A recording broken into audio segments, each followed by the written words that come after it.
श्री शिवाय नमस्तुभ्यम। हम सबको पता है कि दीपावली का बहुत ही पावन सा जो पर्व है वो बस आने ही वाला है, लेकिन काफ़ी ज़्यादा लोग बस एक चीज़ को लेके परेशान है कि भैया इस बार की जो दीपावली है उसमें कन्फ्यूज़न बहुत ज़्यादा है। 31 अक्टूबर को हम दीपावली मनाएंगे या फिर 1 नवंबर को, कौन सा होगा पूजा का शुभ मुहूर्त। इसीलिए इस वीडियो को मैं काफ़ी दिन पहले बना रहा हूँ ताकि अभी से आप सारी तैयारियाँ कर लें, फिर एंड टाइम पर फिर आपको तैयारी करने को नहीं मिलता और चीज़ों को संभालने में भी प्रॉब्लम होती है। ठीक है ना, तो इसी की बात इस वीडियो में हम लोग करेंगे। बहुत स्पेशल से सारे उपाय की बात करेंगे जिससे आप मां लक्ष्मी को खुश कर सकते हैं। लेकिन सबसे पहले हम लोग बात करते हैं डेट को लेकर के कि जो दीपावली का पर्व है आपका 31 अक्टूबर को है या फिर 1 नवंबर को, है ना। चलो सबसे पहले यहाँ पे स्क्रीन पे आप सभी को एक पंचांग दिख रहा होगा, है ना।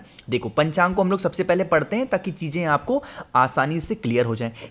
देखो दीपावली का जो पर्व होता है मनाया कब जाता है, वो हमेशा कार्तिक मास की अमावस्या तिथि पे मनाया जाता है। तो यहां पे हमें सबसे पहले देखना होगा कि अमावस्या तिथि है कब।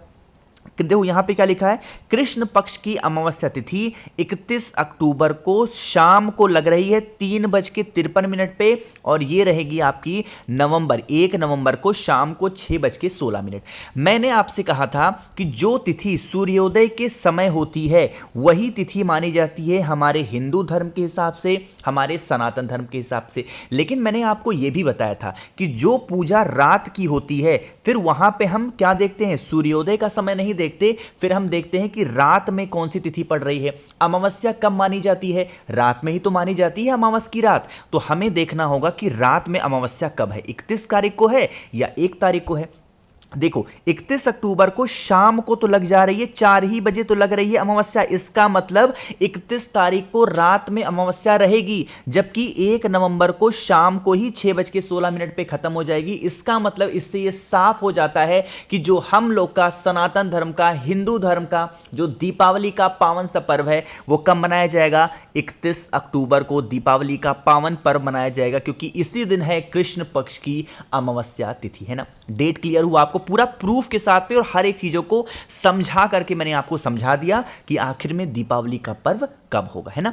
पर्व समझ में आ गया, डेट डिसाइड हो गई। अब बात करते हैं कि जो पूजा का शुभ मुहूर्त होगा वो कौन से टाइम पे होगा। देखो दीपावली के दिन कोई कहते हैं कि सुबह है पूजा का शुभ मुहूर्त, अरे सुबह रहेगा, लेकिन हम सुबह जान के क्या करेंगे दीपावली के दिन पूजा का शुभ मुहूर्त, हमको तो दीपक शाम को जलाना है ना। तो देखो यहां पे क्या लिखा है, 31 अक्टूबर 2024 को शाम 5 बजे से लेकर के रात के 10:30 तक। ऐसा नहीं कि सिर्फ 1 घंटे का है, आधे घंटे का है मुहूर्त, जल्दी जल्दी कर लो, नहीं, बहुत देर तक है। शाम को 5 बजे से आप कंटिन्यू कभी भी आपको टाइम मिलता है 5 बजे के बाद में पूरे घर का काम वगैरह निपटा लो अच्छे तरीके से, और 5 बजे के बाद में रात में 10:30 बजे तक आराम से दीपक जलाते रहो, पूजन करते रहो, कमलगट्टे की माला का जप करते रहो, जिससे मां लक्ष्मी का वास आप पे घर में हमेशा बना रहे। ठीक है ना, समझ में आई क्या मेरी बात। चलो अब हम लोग बात कर लेते हैं कि दीपावली के इस पावन अवसर पे हमें कौन से ऐसे उपाय करने चाहिए जिससे हम मां लक्ष्मी को खुश कर सकें। आखिर दीपावली के दिन हम किसे खुश करते हैं, भगवान कुबेर को,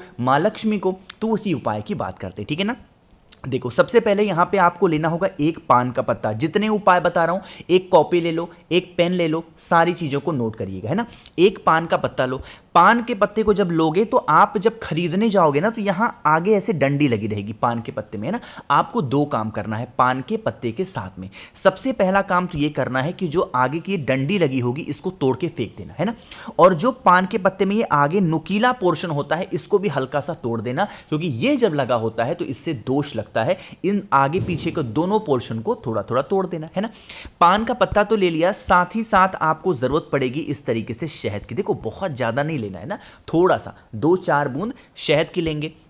जो शहद की आपको बूंद लेनी है उसके साथ में आपको जो पान का पत्ता लिया है आपने, चाहे तो ऐसे बीच में लगा सकते हो या फिर आपकी इच्छा हो तो पूरे पान के पत्ते के ऊपर अच्छे तरीके से क्या करोगे, शहद का लेपन करेंगे, है ना।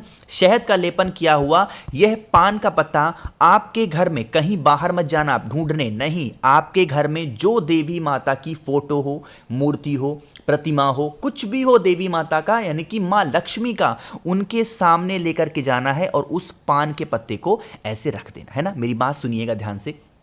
जब आप पान के पत्ते को वहां पे रखोगे तो रखने के बाद में देवी माता से यही विनती करेंगे, हे देवी माँ, हमारे घर में धन संपदा को लेके बहुत कमियां हैं, बहुत दिक्कतें हैं, आप कुछ भी ऐसा करें जिससे हमारे घर में धन संपदा हमेशा बरकरार रहे। क्योंकि अगर आप लोगों ने पूज्य गुरु जी की कथा ध्यान से सुनी होगी, उन्होंने इस बात को बहुत डिटेल में बता रखा है कि माता लक्ष्मी को क्या पसंद है, पान के पत्ते के ऊपर जो भी व्यक्ति शहद लगा करके माता को समर्पित करता है उनके घर में कभी धन धान्य की कमी नहीं होती है। तो पान का पत्ता देवी माता को समर्पित करना, पूरी रात रखा रहने दो। अगले दिन जब सुबह सो करके उठो, दीपावली के अगले दिन 1 नवंबर को, फिर आप इस पान के पत्ते को उठाना और आपके ही घर में जो महादेव का शिवलिंग हो उनको समर्पित कर देना उस पान के पत्ते को, और फिर 1 लोटा जल चढ़ा देना। इससे क्या होगा कि आपके घर में कभी भी धन संपदा की कमी हो ही नहीं सकती, हमेशा मां लक्ष्मी का वास घर में आपके बना होगा। ठीक है ना, समझ में आई क्या मेरी बात? तो यहां पे हम लोगों ने 2 उपाय की बात कर ली है। आगे बढ़ते हैं अब इस वीडियो के हम लोग अपने तीसरे उपाय की तरफ, जो कि आपको करना है पीले चंदन के साथ में। सबसे पहले समझने की कोशिश करते हैं कि इस पीले चंदन के हमें फायदे क्या होंगे, बेनिफिट क्या होंगे। देखो, लेकिन उससे पहले छोटा सा काम कर दो, बताना मैं भूल गया, कि वो है जल्दी से वीडियो को लाइक करिए। मेरे जितने भी भाई बहन आवाज मेरी पहली बार सुन रहे हैं, चैनल को जरूर सब्सक्राइब करेंगे ना। देखो, आपको यह उपाय अमावस्या, ये दीपावली का उपाय नहीं है, ये अमावस्या का उपाय है। बहुत स्पेशल सा, बहुत प्यारा सा उपाय है, करके जरूर देखेंगे। अगर आपकी कोई ऐसी मनोकामना पूरी नहीं हो पा रही है या फिर घर में आपके लोग बीमार बहुत पड़ते हैं तो करना है। इसके लिए हमें सिर्फ और सिर्फ एक चीजों की जरूरत है, वो है पीला चंदन। लोगों को पीला चंदन इस टाइम पे नहीं मिल पा रहा है। अगर आपको पीला चंदन चाहिए मुझसे बिल्कुल शुद्ध में दानेदार पीला चंदन, तो आप मुझे व्हाट्सएप कर सकते हैं 9005643345, है ना।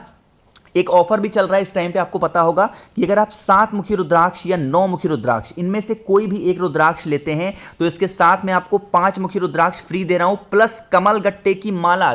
दीपावली के अवसर पर कमल गट्टे की माला का बहुत बड़ा महत्व है, कमल गट्टे की माला फ्री में दे रहा हूं, और प्लस इसके साथ 3 मुखी रुद्राक्ष, और प्लस इसके साथ में पीला चंदन मैं आपको 50 ग्राम फ्री दे रहा हूं। अगर चाहिए होगा, नंबर नीचे लिखा है, मुझे मैसेज कर देना व्हाट्सएप पे, मैं आप पे घर तक डिलीवर कर दूंगा। ठीक है ना। बात करते हैं उपाय की। पीला चंदन ले लिया, पीले चंदन को लेकर के पहुंच जाना सीधा महादेव के शिवलिंग के पास में। ठीक है ना। वहां पर पहुंच करके आपको एक ही काम करना है। जैसे ही वहां पे पहुंचे, आपने किसी भी कटोरी में, किसी भी लोटे में क्या बनाया है, पेस्ट तो बनाया है पीले चंदन का। उसी पीले चंदन का पेस्ट महादेव के शिवलिंग के ऊपर लगाना है, अलग अलग स्थानों पर। कहां कहां लगाना है, मेरी बात बहुत ध्यान से सुनिएगा। सबसे पहले जो आपकी प्रॉब्लम्स हैं, जो आपकी समस्याएं हैं, उन सभी समस्याओं का स्मरण करते हुए श्री शिवाय नमस्तुभ्यम का जप करके पहली बिंदी लगाएंगे महादेव के शिवलिंग के ऊपर। सबसे पहली बिंदी लग गई। ठीक। दूसरी बिंदी कहां पे लगानी है, विघ्नहर्ता भगवान श्री गणेश के स्थान पे दूसरी बिंदी लगानी है, जैसे यहां पे लगा दिया है ना, 2 हो गया। जो तीसरी बिंदी लगानी है, भगवान शंकर के दूसरे नंबर के पुत्र कौन है, भगवान कार्तिकेय, उनको लगा देनी है।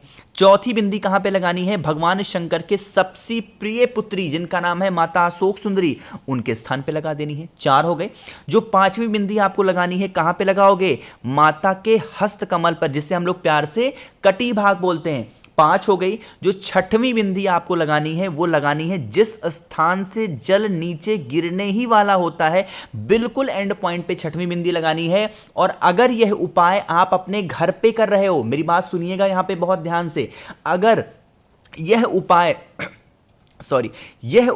आप अपने घर पे कर रहे हो तो आपको लास्ट वाली बिंदी शिवलिंग के ठीक पीछे लगा देनी है ना। लेकिन अगर यह उपाय आप मंदिर में कर रहे हो तो 6 जगह तो शिवलिंग पे लगाओगे। जो आखिरी बिंदी होगी वो कहां पे लगानी है, जब हम मंदिर से बाहर निकलेंगे हमें सबसे पहले दर्शन किसके हो जाएंगे, नंदी बाबा के सींगों के दोनों बीचों में आपको 7वीं बिंदी लगानी है। जो भी व्यक्ति अमावस्या तिथि पे यह पीले चंदन की 7 बिंदी लगा देता है, उनके घर में कभी भी किसी भी चीज की कमी नहीं होती, पूरी फैमिली, पूरा परिवार उनका हमेशा खुश रहता है ना। तो हमने यहां पे बहुत सारे उपाय की बात कर ली है। मुझे पूरी उम्मीद है कि सारी चीजें आपको आसानी से समझ में आ गई होंगी। तो वीडियो पसंद आई हो तो लाइक जरूर करिएगा। कुछ पूछना है, नहीं समझ में आया, नीचे कमेंट सेक्शन में पूछें। बाकी ऑफर मैंने आपको समझा ही दिया कि कौन से ऑफर हैं। 9005643345 मुझे मैसेज कर दीजिएगा। जितनी जल्दी आप मुझे बताओगे उतनी जल्दी मैं आपके घर पे पहुंचाऊंगा। जितना लेट करोगे उतना लेट लगेगा आपके घर तक सारी चीज़ें पहुंचने में, बहुत ही कम प्राइस में और बहुत ही कम प्राइस में सारी चीज़ें आपके घर पर पहुंच रही हैं। और हाँ, चैनल को ज़रूर सब्सक्राइब करेंगे। श्री शिवाय नमस्तुभ्यम।